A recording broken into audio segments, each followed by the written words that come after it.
Сначала вам. Пожалуйста. Держите. Это вам.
сегодня не приедете? Ну, я сам думал, что не приеду, сегодня успел. Женщинам сначала, Давайте вот сначала вам. пенсионерам. Стали в очередь. Вот, спасибо. Так, Благодарю. пожалуйста. Так, держите. Спасибо. Так, это вам. А мне. Всем. Так, держите. Аккуратнее, чтобы она не раскрылась. А у меня мешочки есть. Мгм. Так, это вам. Так. Валера. А ты будешь брать? Так, держи. А я хотела на дочку попросить, дадите? На дочку. Так, а кто еще не взял? Вот можно, спасибо. Так, это вам. Нет, она... На дочку. Хорошо. Так, держи.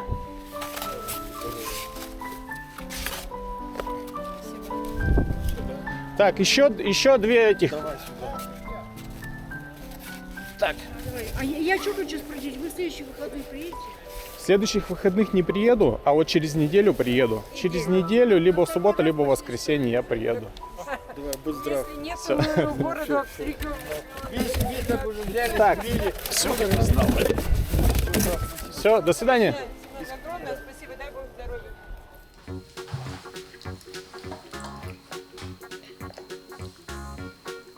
Почему леденец и чупа-чуп уменьшается?